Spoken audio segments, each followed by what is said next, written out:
এরপর যাকে ডেকে নেব মঞ্চে, তার নাম শিউলি।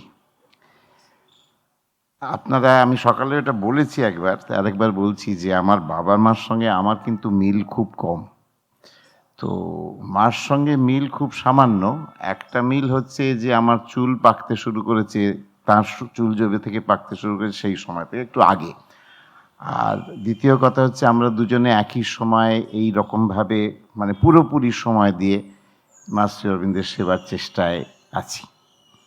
কিন্তু লোকেই বলে যে আরেকজন অন্য মানুষের সঙ্গে তার চরিত্রের অনেক মিল আছে। তার একমাত্র দাদার একমাত্র মেয়ে, তার আর কোনো ভাই বোন ছিল না। তার দাদা তার থেকে 7 বছর বড়, অলোক কুমার ঘোষ। তার একমাত্র কন্যা শিউলি ঘোষ, এখন শিউলি ঘোষ ডেভিস। তাকে ডেকে নেব। আমার থেকে 2 মাস ছোট, কাজেই তার সঙ্গে জয়াদির পরিচয়, আমার মার পরিচয় আমি যতটা চিনি তার থেকে 2 মাস কম। আমাদের প্রথাগতভাবে আবার একটু বরণ করে নেওয়া, এসব আমাদের স্কুলের বাচ্চারা একটু উত্তরীয় আর ফুল দিয়ে বরণ করে নেবে। যাও যাও।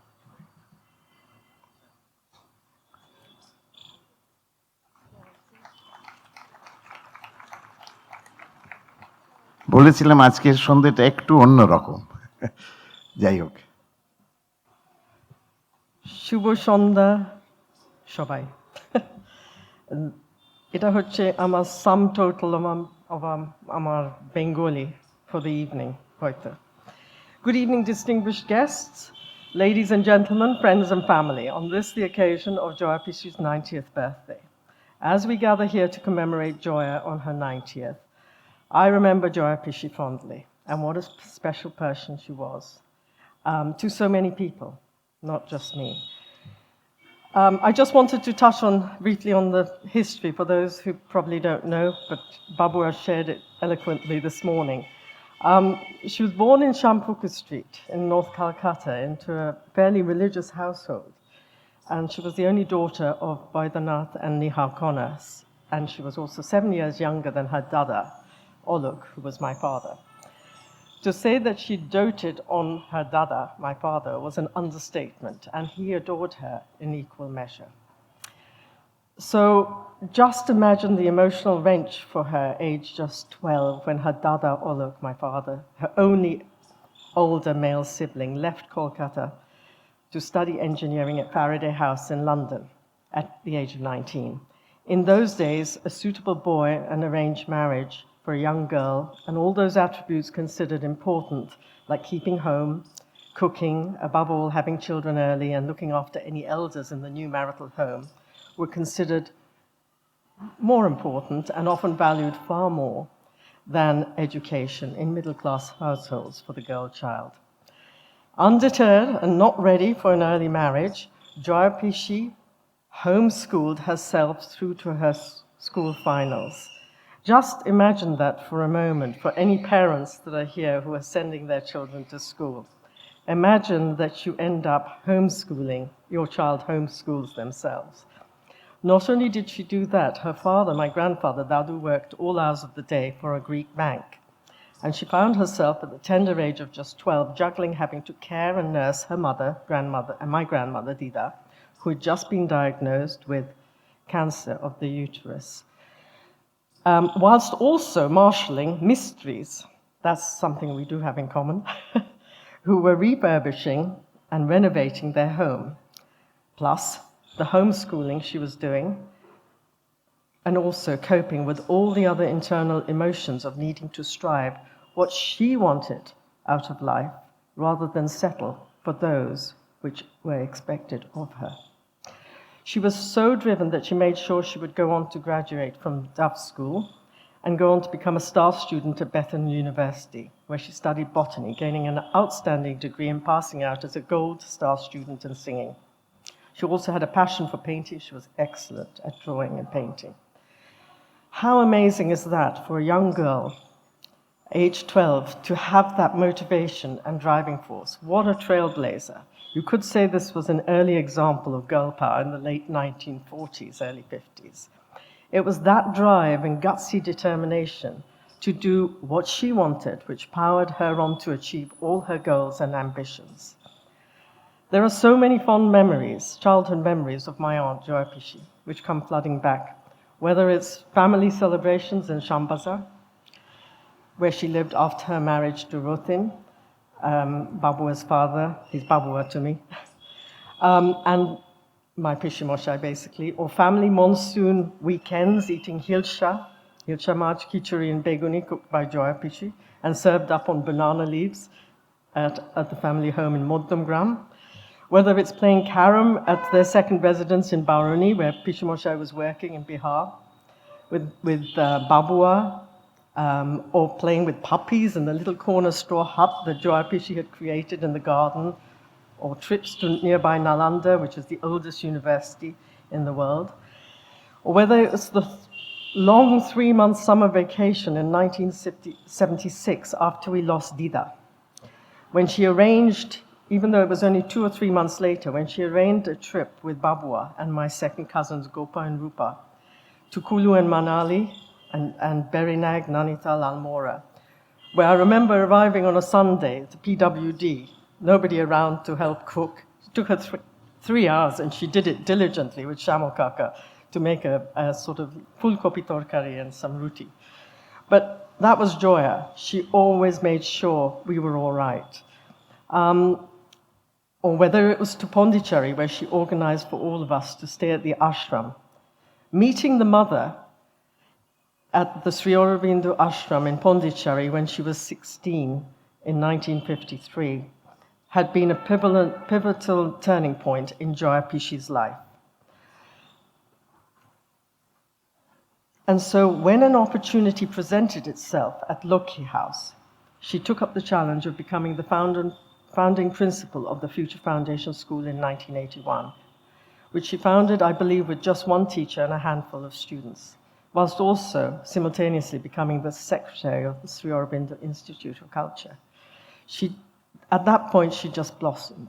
She'd started with a blank canvas and went on to lay the foundations of what is now annually ranked as one of the top best 3 co-eds in schools in Kolkata, whilst juggling being secretary of a cultural institute hosting the best musicians in India, focusing all her energy in becoming that driving tour de force behind the Future Foundation School and Sri Aurobindo Institute of Culture, which has seen so many great artists and accomplished musicians like the ones who will be performing for us on stage tonight. I just wanted to share with you some golpo of Joya Pishi. Joya Pishi, the organizer, for example. Joya Pishi arranged our reception, that's mine, to my husband Philip Davis, who sadly is very ill, otherwise he would have been here with me, for 100 relatives and friends in the Kuch Bihar suite at the Oberoi Grand, prompting my husband Philip to ask me, "Do you know all these people?" To which I answered triumphantly, "Yes, absolutely. It's true, actually, I did." Joya Pishi, the obedient one. There was only one person, to my mind, that she would listen to, and that was my father, Daddy, Olok. And to him, he was Joya Rani. Daddy was always asking Joya Pishi to do the impossible, like sort out some legal problem or some tenant problem. None of these were easy solutions. And what I can't give you a flavor of is the expressions Joya Pishi would come up with. So she was dissatisfied with Daddy asking her something. She couldn't refuse him, so she just tilted her head, "Ha, Dada." But you knew by how much she tilted her head that she was being asked a very difficult question, and she really didn't want to do it, but she wouldn't succumb. She just, "Ha, Dada." After we got married, Joya Pishi did some things that she shouldn't have done, really, but she was very stubborn, very naughty, actually. She decided on New Year's Day that because she knew the curator of the Victoria Memorial Museum, that she would ask him to shut it down for half an hour. Now, can you imagine how many people were banging on that door on New Year's Day trying to gain entry? It's a public holiday, and everybody tends to go to the Victoria Albert Museum or the gardens. So we were not very popular, but she didn't mind, she didn't care. Then there was another occasion where this reminds me of something that was mentioned. Joya Rutin Onek Chogra. So this was one of those things. We I came over here for 3 months in 1976 or 77, I can't remember. And Daddy's main key thing to Joya was take care of Shiuli, make sure she doesn't get into trouble, look after her properly. So, of course, Joya instructed Rothin Pishmoshai to buy first-class tickets from Kolkata to Madras, and in fact, all round our South India trip, which included Mysore, Pondicherry, Uti, Trivandrum, and Cape Common. So I was 17. No student, no self-effacing student actually wants to travel first class when they're 17. You have to travel the normal way. So, of course, I let Pishimoshai know this. I said, I don't want to travel first class. He was delighted. He thought he'd won the lottery. So he went about. We managed to get as far as Madras, Calcutta to Madras, first class. Then he encashed all the tickets and got refunds. Joya was beside herself. She couldn't believe he'd done this, but the major problem was we had to get from, just imagine this, Uti, which is there, to Cochin, and for some reason we had to be there at a certain time, and we couldn't get a train because the connections weren't working out, but there was a state bus. So we took a 17-hour state bus from Uti to Trivandrum. Oh my God. Never again will I refuse first-class tickets. Of course, by the time we got there, nobody was talking to anybody. Joya Pishi definitely wasn't talking to Pishimoshai. I was so angry with myself for suggesting we cancel the first-class tickets, and Babua was just smiling in the background, because he knew what it meant. So anyway, we got there, and of course we wanted to go to the main temple, whose name I can't really pronounce, but it's the Padmanabha Swami Temple in an equally unpronounceable name, Thiruvananthapuram. Anyway, I was dressed, and I looked scruffy. After 17 hours, we all look scruffy, but I looked particularly scruffy in a kind of army tie-dye T-shirt and an Indian skirt and some kolhapuris, and I thought that was the height of fashion. That wasn't what the priests thought of me. And of course, if you will know that temple is the one temple you cannot enter at all without being a Hindu, and they weren't convinced of my Hindu credentials. Everything was at stake now. Pishimoshai, by now, his marriage critically at stake, was only too eager to make good on his over-enthusiasm for cashing in all the first-class tickets. So he set up to find said official in conveniently placed office to the rear of the temple and returned jubilant, waving the necessary Hindu certificate, as if that was in doubt, but nevertheless, whereupon Joya Pishi, completely beside herself with exasperation, ceremoniously wrapped one of her saris around me in full view of the priests. And this is how, coupled with the certificate, we managed to gain entry to the temple. She wasn't going to be beaten. Joya Pishi was unflinching in her determination to do her best at whatever she turned her hand to, whether it was learning how to become an amazing cook, something she managed to astutely avoid and successfully dodge, very unusual in an orthodox Bengali household, flower arranging, origami, painting, the arts, music, the latter being her passion, but so were the arts. And that is why today, on her 90th birthday, you see her hand in everything, the floral arrangements by all the young students paving the way to this stage, the art exhibition, the inter-school competition held earlier today, reflecting her deep love of art, and the Sarodhan Tabla concert, which shall follow. Joya Pishi has left a huge legacy with all of us, but she doted on one person above all. She had the complete support of Rothin, who, they had a lot of joggerers, but he would always support her in the biggest moments. But the person she doted on most of all was, of course, her son, Babua. So the legacy she left when she founded the Future Foundation School and was secretary of the Sri Aurobindo Institute of Culture, Babua continued. And he did it with such flair. I like to say that Babua has brought Montessori education, Montessori feeling to secondary education. The students come out of here completely rounded. They're all rounders. They're confident. They're media trained. They're go-getters. They know more than just, what their academic qualifications give them. That makes, and they all speak French seemingly, that makes them stand out. That gives them the edge over any other school that is out there, actually. The tie-ups he's done with the lycée, and all the work he does with Pondicherry. I was lucky enough to be involved in the project at Omotto, the retirement home, which most of you have seen. And that was so lovely to do. It was something that was something that he thought of ages ago, developed, and then implemented. Babua is so very special to me, of course, and also so very special to this institute and the school.